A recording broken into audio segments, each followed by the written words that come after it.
the difference between an individual's companies and the government finances. As an individual, you can't spend more than what you earn or what your income is. The same principle applies in total to the government budgets, because if you spend more than what you earn, you can do it for a short period, but continuously you can't keep on being on the deficit finance. Now, in addition, an individual has the option of declaring insolvency. You can spend, borrow, and declare an insolvency. The companies can do that. But you can't imagine a situation where a state government borrows and becomes insolvent, or a government of India borrows. That's why the expenditure is always a function of the income or revenues of the state. Now, the revenues of the state are of two categories. One is called direct taxes, the other is called the indirect taxes. Direct taxes are those levied on income. Originally it was income. Later on we have developed what is called the corporation tax. Corporates also have income, so that also is taxed. So this is a direct tax. And your sales tax or GST, that's now being talked about, or excise income, service taxes, they are all indirect tax. Even the import and export duties are indirect taxes. So taxes are broadly direct and indirect. Then, while state governments are controlled by the Government of India under 293, who controls the responsibility or sense of responsibility of Government of India? Now, you have now, in the days of globalization, the people who are feared most by the countries are the rating agencies. Now, if the Moody's or the rating agencies are mostly from America, they are Fitch rating, Moody's, Standard and Poor. All the three are from USA. Now, if they say Indian economy is in doldrums, there will be no flow of funds, what we call the foreign direct investment or even other kind of funding. So, the rating agencies watch your health and say that this country is given this rating. Now, the second is you are a member of the World Bank, you are a member of the International Monetary Fund. They also have some kind of guidelines or some kind of standards how countries should behave themselves. They have to raise funds from World Bank or they have to raise funds from the International Monetary Fund. So basically the rating agencies, the World Bank and the IMF, and probably now the BRICS Bank, they are the guardians of the sense of responsibility of Government of India. Then taxes, I have given the breakup, and on one side the budget you have the income, the other side is the expenditure. The expenditure is called developmental, non-developmental, revenue, capital. These are the two categories. Now, in the state level, most of the money that the governments raise by way of taxation, unfortunately, tragically, is spent on the salaries and pensions of the employees. The employees will be less than 5% of the total population. When I was finance secretary for the first time, second term,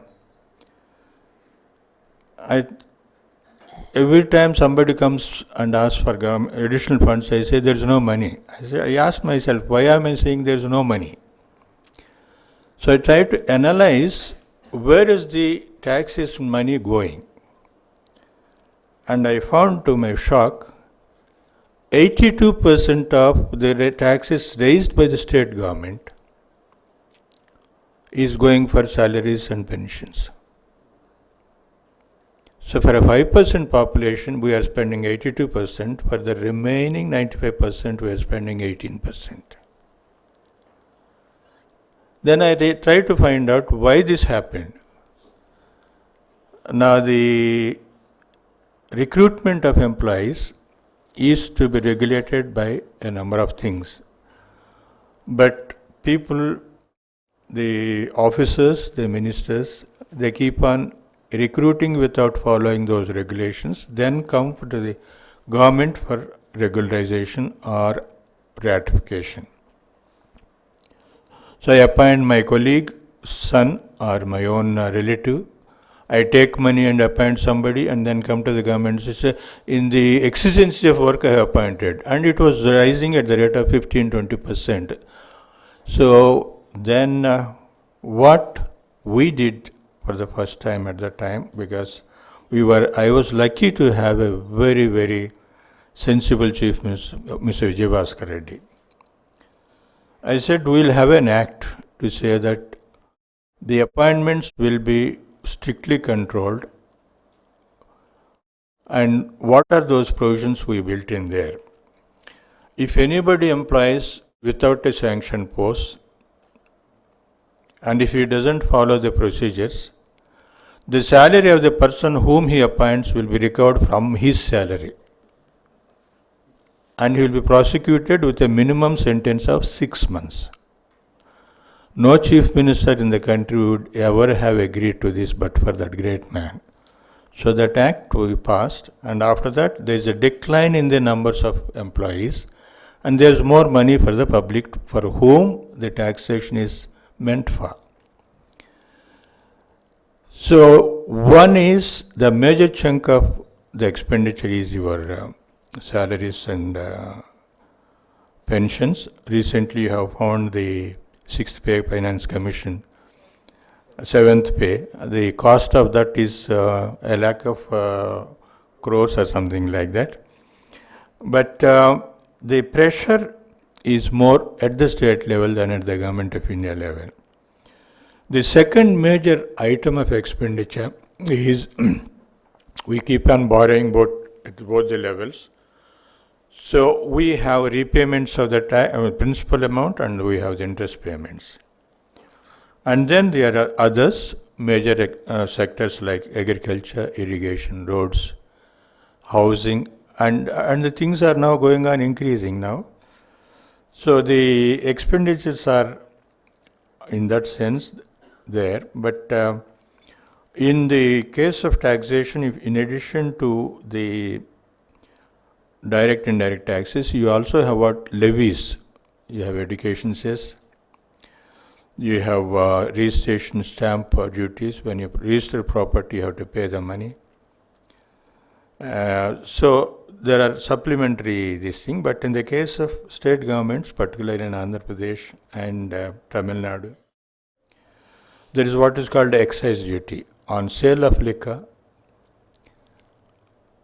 you levy tax, and you license for selling through a kind of royalty system. So in Andhra Pradesh, for example, number one tax is sales tax, the second is the excise duty. You have motor vehicle tax and some other small little taxes. But in the case of Government of India, it is a corporation tax, it's income tax, import duties, export duties, and you have royalties on the minerals. Then comes I was mentioning about this act where the financial regulation is to be governed. It's called FRBM Act. It was passed in 2003. The discipline is that the fiscal deficit should be 3% ideally. Now, that's the target. If you fail in that, The rating agencies will watch you. The IMF will watch you. The World Bank will watch you. So you're always governed by that kind of pole star. But it is still not fully achieved. This was sort of amended, this act, in 2000 up to 2009. State center relationships. Major taxes or sources of taxes are with the Government of India, income tax and corporation tax. Since ours is a federal state, and in the distribution of subjects, more subjects are given to the states than to the Government of India. The expenditure requirements are more for the state government than Government of India. The major Government of India commitments are defense and of course its own workforce. But in the case of state government, major functions, agriculture is with them, education with them, and roads are with them. Much later, of course, they have come up with the increasing of the national budget for roads, national highways. So to see that there is some devolution, the word used is devolution, transfer from the Government of India to state government, we have what is called the Finance Commission. Now this Finance Commission is not left to the sweet will of the Government of India. It is incorporated in the Constitution itself. The Constitution says, for every 5 years there will be a Finance Commission. It will advise the Government of India how much share of the taxes collected by the Government of India is to be retained with them and how much is to be shared with the state government. It also says when you decide the ratio between the Government of India and the state government, among the states share how much it will be distributed and in what proportion. So it says the share between Government of India and state governments is this, and within the state share, each state will have a certain share, and that's also governed by certain criteria. But major criteria is the population and area of the country, of the state. You have special category states. There is a lot of discussion about it in Andhra Pradesh, and Bihar also is talking about it. Originally, the special category states were confined to Jammu and Kashmir and the northeastern states. Later, it was extended to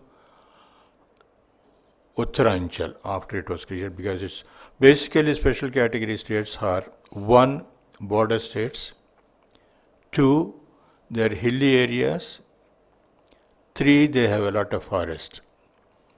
Now, when you have hilly and forest area, you can't have agriculture, you can't have a lot of industries, so the income will be much less there than compared to your plain states. That's why the Government of India gives a special dispensation to the special category states. Now today there are about 9 special category states, 9 I think. These are the special category states.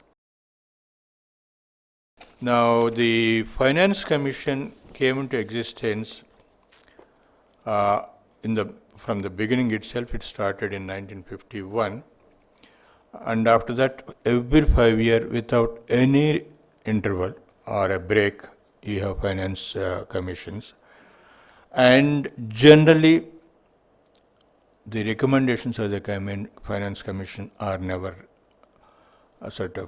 deviated. There is a kind of understanding that the Finance Commission's recommendations are honored because they are made by an independent body. Finance Commissions originally were headed by the experts, but in a few cases there was a violation, and there is a deviation. I won't call it violation. Mr. Brahmananda Reddy was once a Finance Commission chairman. Chavan was there once, and KP Salve was there, KC Pant. Otherwise, most of the time it is headed by an expert. The latest Finance Commission, 14th, was headed by Dr. Y.V. Reddy, the former governor of Reserve Bank of India. Then we also have Planning Commission, which deals with state-center relations in terms of planning and financing. This is not a constitutional body, unlike the Finance Commission. This was also launched in 1951, but through a kind of executive order by the then Prime Minister Jawaharlal Nehru. Now, the Planning Commission allocates funds to various departments of Government of India and approves the plan size of the state governments. And for that, they evolved a formula over a period of time, and it is popularly known as Godgill formula. Later on, it was slightly modified by Mr. Mukherjee, the present President of India, when he was the Vice Chairman Planning Commission. Incidentally, the Planning Commission is headed by the Prime Minister. The Vice Chairman is the full-time functionary. So it is now called the Gadgil Mukherjee formula. Now, basically, there are 4-5 criteria. One is population, it's about 60% weightage for that. Per capita income about 10%. Fiscal management about 10%. Special problems 10%. Now, here, fiscal management is very important. Some states do not levy taxes to the required extent. They always, state level, the chief ministers are always afraid of levying new taxes. So, the Planning Commission rewards states which tax more than those states which tax less. That's why this 10% is a kind of incentive for states which levy taxes and increase their revenues. Then we also have an animal called a National Development Council. This is also not a regulatory body. Now, this was started in 1952 again as a kind of informal body. This is headed by the Prime Minister. All the chief ministers are members. In addition, you have the central ministers also. Now, there is one more body called the CAG, Controller and Auditor General of India. He is also a kind of an organization which regulates both the Government of India and the state governments. Why do we need a CAG? Now, the CAG is basically a kind of watchdog of the efficiency of expenditure. You collect money from the people, and unless it is spent well, you are not doing a good job. And the people in power are not likely to say that they are not doing a good job. So you must have an external agency to see how well the expenditure is being incurred by the state governments or the Government of India. And CAG again is a constitutional functionary. Article 150 prescribes that there should be a CAG and he should be an independent body. And again here also, luckily for us, most of the CAGs have been very, very independent. And the last one was the most troublesome. He went on creating problems. That's what the Government of India felt. But he said, how was the spectrum auctioned, how were the coal mines auctioned, what's the loss they have incurred, and so forth. So CAG goes into the expenditure efficiency. He also goes into the loss of revenue if state governments sort of give it away as a kind of patronage or for a consideration. Then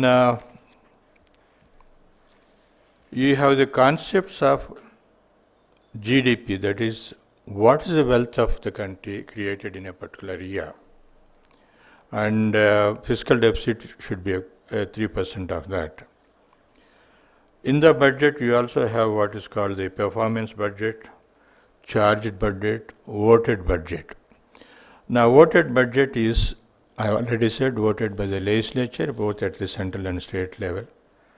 Charged budget is, there are institutions whose expenditure should not be at the mercy of the legislature.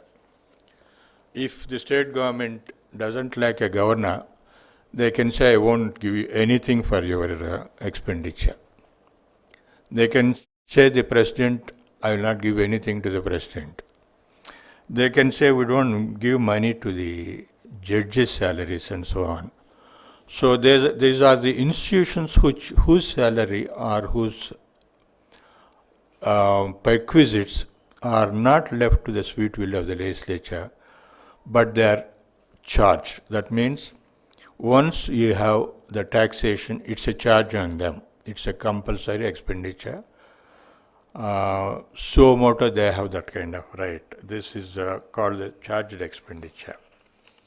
We will look at local bodies, because the three-tier system we have covers the local bodies.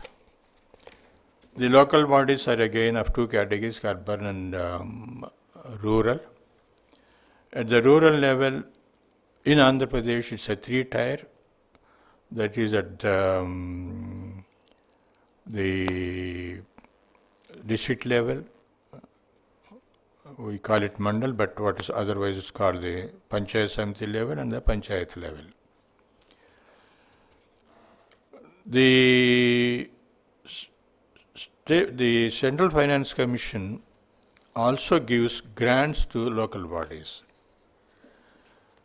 because they found that the state governments are not really very, very fair to the local bodies. In the federal system, the state governments keep on crying foul that Government of India is taking away all the powers of taxation and they are not giving them enough. But when it comes to the state government giving money to local bodies, they care much less. That's why the Central Finance Commission gives some devolution to the local bodies also. After the 93rd, 94th amendments, where Mr. Rajiv Gandhi felt that there is a need to strengthen the local bodies, we also have the State Finance Commission. But the State Finance Commissions are not really that respected, nor are they constituted always on time. The recommendations are really not taken seriously, whereas Central Finance Commission's recommendations, they have no option. So the central finance, what are the sources of income for the states? I told you the sources of income for state and Government of India. Now for the state government, the local bodies, it is property tax. They levy tax on the houses situated within their limits. Now you have entertainment tax if there is any theatre or a kind of temporary regular theatre or a temporary entertainment facility. They get the entertainment tax. It is collected by the state government, but then 90% of it goes to the panchayats. Then you have the seigniorage fee. If there is any mineral extracted within the panchayat limits, that money goes to the state government. Similarly, the stamps and registration income from that village goes to the the local bodies.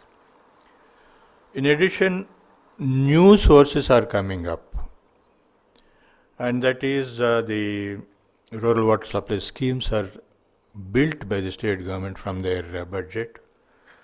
Then, of late, the employees of the Panchayat Raj bodies and municipal bodies other than the corporation, their salaries are met by the state government. Earlier they used to meet salaries from their own income. Initially, the other day I was having a chat with one of the presidents of Sarpanch. I said, what was the original source of income in the initial days? This Sarpanch is from my mother's village. He said the income of the village panchayat was the sale of grass on the tank bunds and the fish caught from the tanks. These are the only two sources.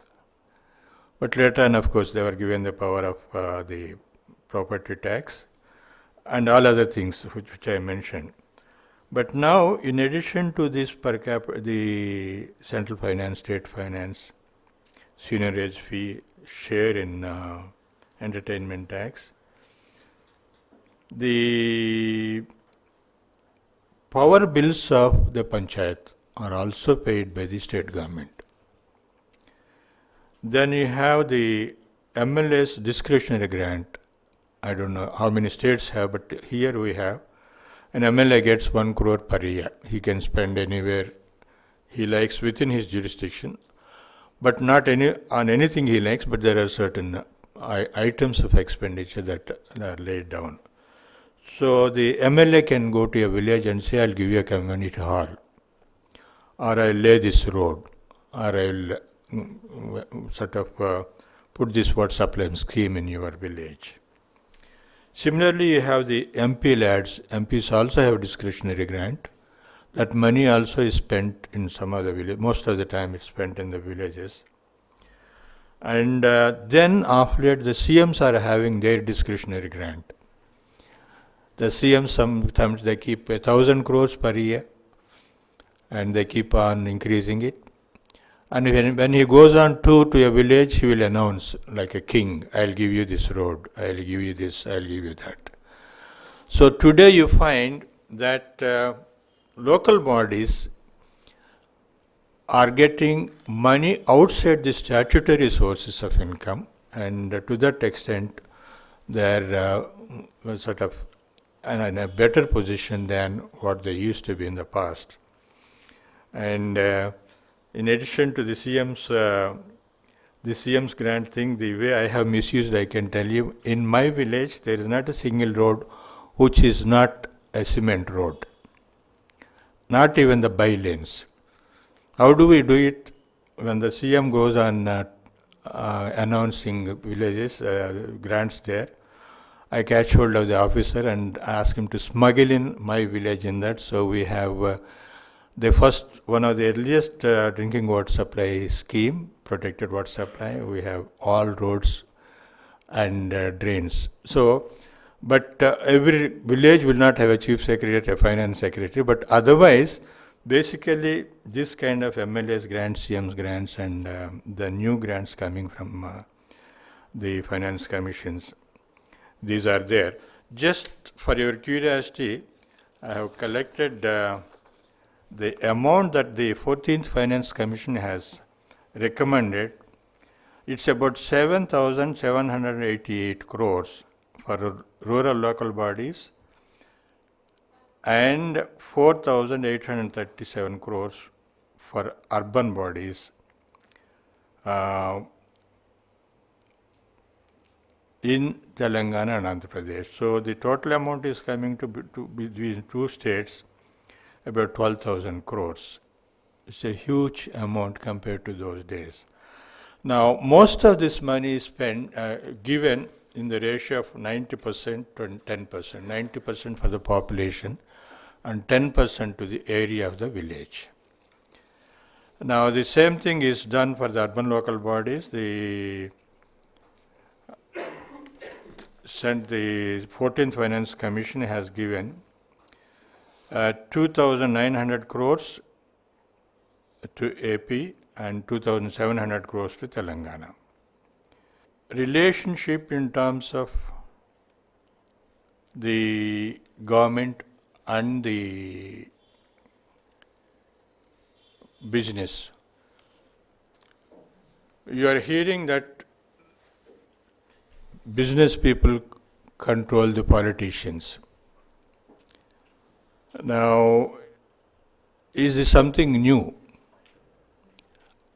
Earlier, in the election system, there was no buying of votes. Even now, in some states, there is no buying of votes, but there are at least 3 wretched states which buy votes. Now, the sin started in Tamil Nadu, quickly copied by Andhra Pradesh, that covers both the states now, which is Telangana and Andhra Pradesh, and copied and improved by Karnataka. These are the 3 states which really buy votes. The present chief election commissioner of the chief election officer of Andhra Pradesh is called Ms. Banwar Lal. He tells me this is not so in other states. He is from Rajasthan. He says not a pie is paid by any political party or any candidate to the voter. And the same thing I believe happens in a number of other states. But these 3 states, you have this kind of thing. This is one reason why a politician needs money for buying votes, so he has to have a very good, from his point of view, but very unfortunate from the public point of view, relationship with the people that hold purses. But it is not something new. Buying of votes may be one, but there are various other things which link the political functionary with the businessman. Now, I was reading a book called The Business and Polity, written by Mr. D.N. Ghosh. He is a IAS officer of very eminent status. He wrote this book in 2011. He has traced the historical, chronological this thing of how the businessman and the ruler are having a kind of equation. He says initially, when the kings have to wage war, the treasury may not readily have cash because your enemy may invade any time of his convenience. At that time, your treasury may not be full. Or you may like to attack an enemy when he is weakest. At that time, you may not have full treasury. So there is a kind of temporary accommodation he needed, so he used to depend on the businessman for financing his military operations. Now, it started like that, and then when it came to the capitalist country, the businessman who's accustomed to the idea of controlling the kings in a way, or having access to the kings in a way, came to a new angle. And in between is a second phase where you started expanding your economy, expanding your territories. Now, England came and colonized a number of countries. Europe went and colonized a number of countries. Probably America, who is itself a colony of England, is an exception which doesn't have colonies. So, how do you acquire these colonies? For that also, now you found that a Magna Carta was given to East India Company to come to India. They had powers of taxation, they have powers of raising revenues, they have powers of export and import.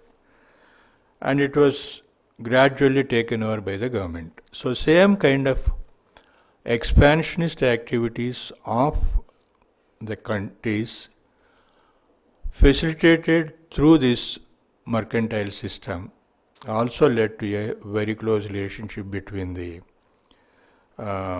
polity or the political leadership and the capitalist.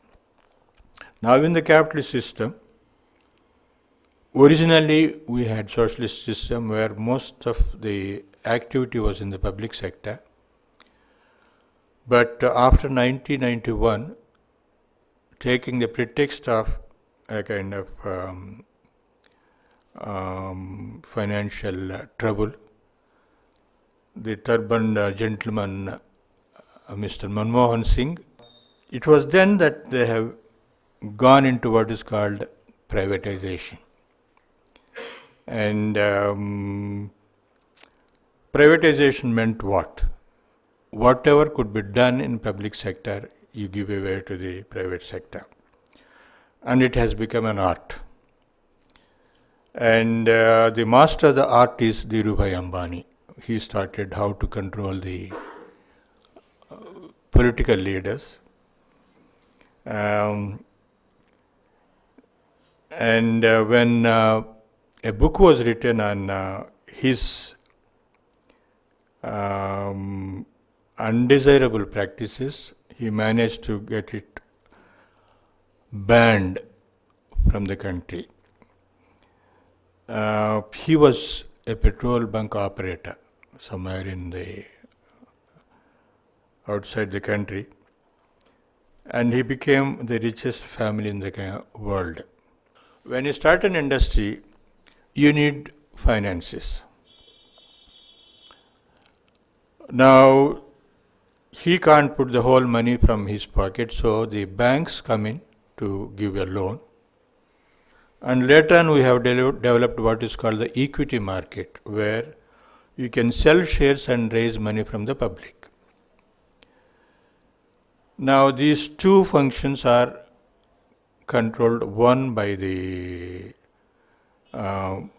Reserve Bank, and the other one is Security Exchange Board of India. Yeah, not Commission, Security Exchange Board of India.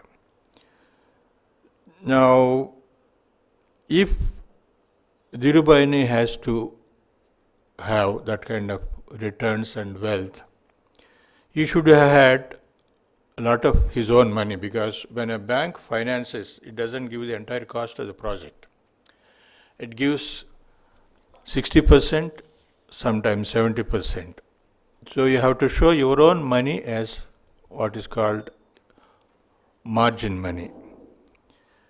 And if you have to put up a unit of 1,000 crores, you must have 300 crores. How does a petrol bunk operator have 300 crores? How does the later big groups afford this kind of money? What they do is, they jack up the cost of the project. If it's going to cost 1,000 crores, they will make it as 1,500 crores. Knowledge, connivance, and sharing of the loot by the banker. So he will prepare a project for 1,500 and say that 70% of this much, and he draws the money, and there is a margin within that, so he doesn't have to put a pie from this. And the Securities Commission gives permission to sell shares under a set of rules, what they call a due disclosure, where you must show your profit and loss account, balance sheets of the previous years, audit reports, and so on. So the private sector is taking advantage of the banks and the securities market. Then it doesn't build a factory in the air. It needs land. It needs probably iron ore in certain categories. It needs water. Now these are all the state resources. Now to get this water, to get this power, to get this land, they have to have interaction with the political bodies. That's where the nexus between the polity and the business is growing, thriving to dangerous levels from the point of view of the public. When the budget is formulated, what kind of tax should be levied, what degree, what rate of taxes should be levied. These people influence a lot. Now, if you see the kind of control these people have, I have some interesting data. The rate of income tax in India used to be, in Indira Gandhi's time, as high as 93%. Of course, it's not uniform depending on the slab of income. But later it came down to 77 and 74, 75. And from 90 onwards, 99 onwards, it's 30% after our new privatization, liberalization, debunking of socialist economy, debunking of the planning commissions. So it's 30% now. How does it compare with other countries?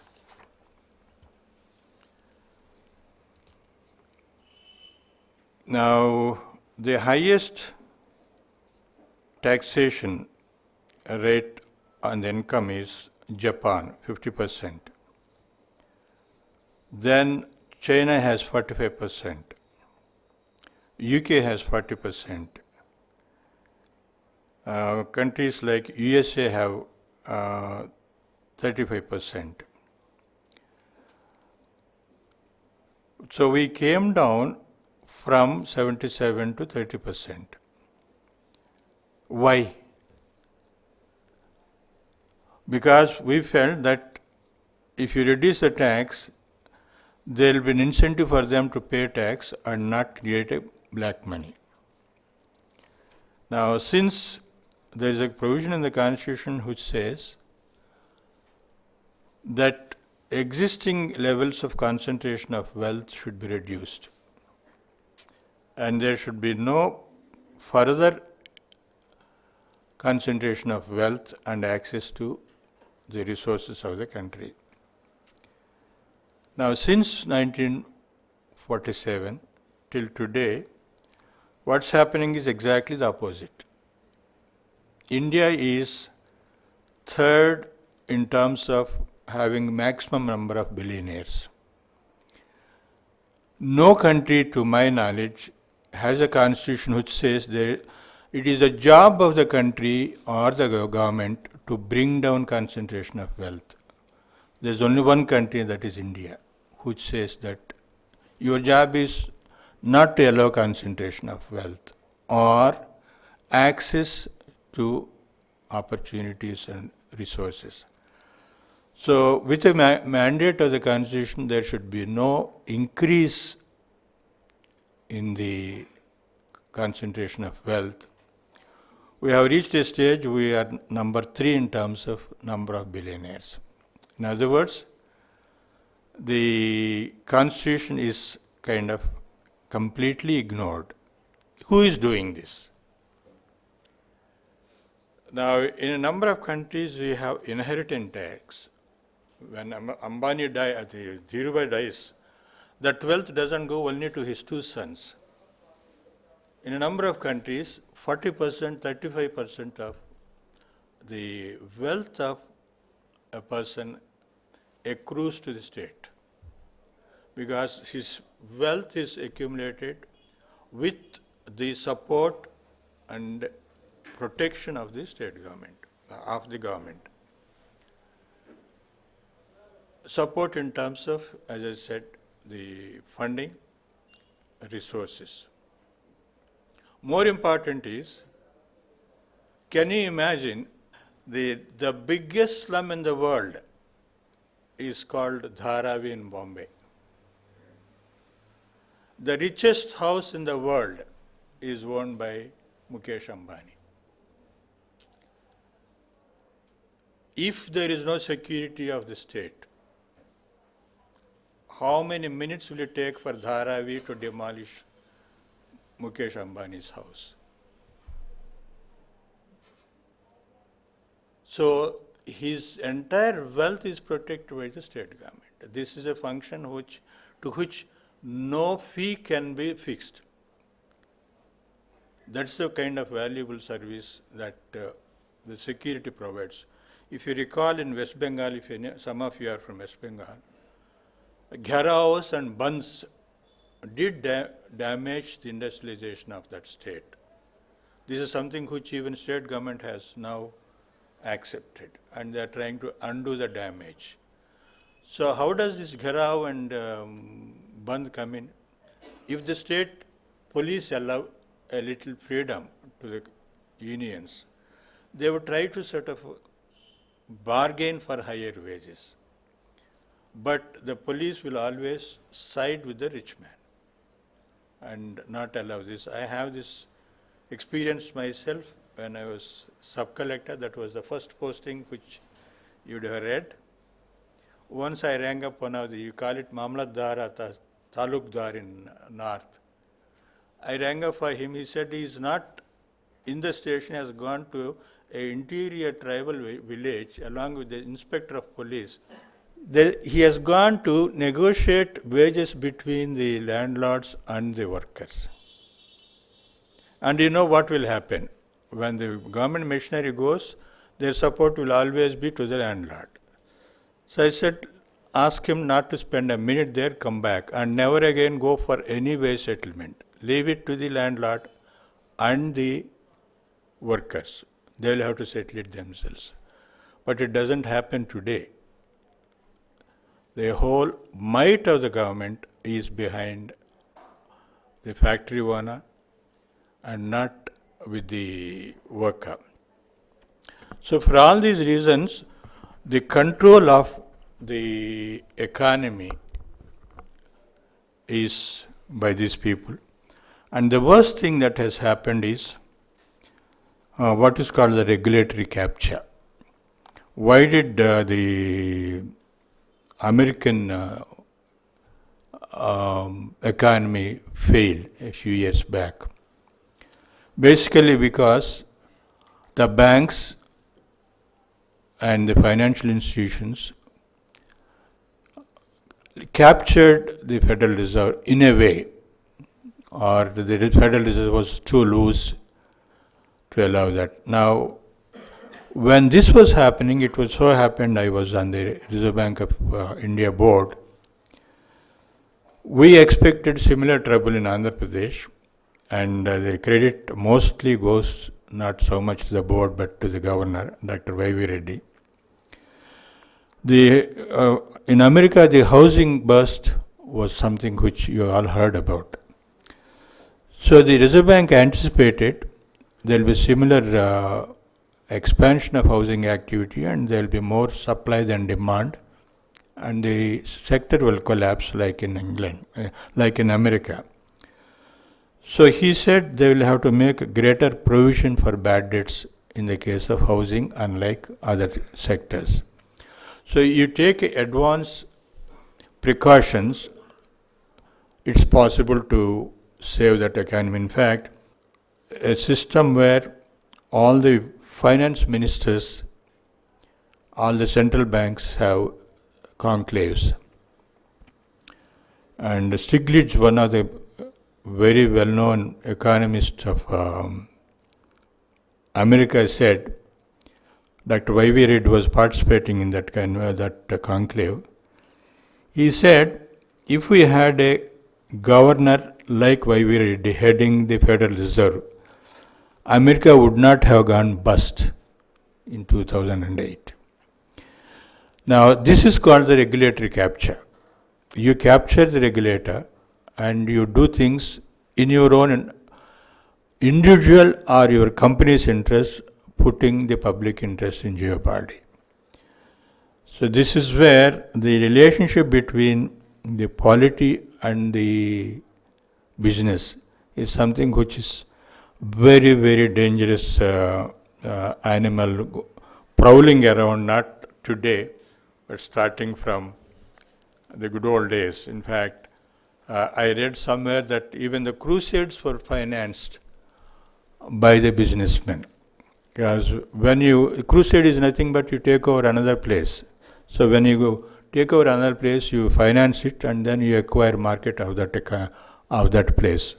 So an expansion of the market is the ideal of the businessman, and expansion of the territory is that of the polity.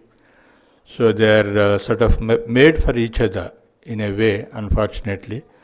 Um, but real good governance comes where the business polity is regulated in a way that it doesn't come in the way of development, but it doesn't come in the way of collapse of the system also. This is the kind of lessons we have learned from the business cycles and depressions from time to time.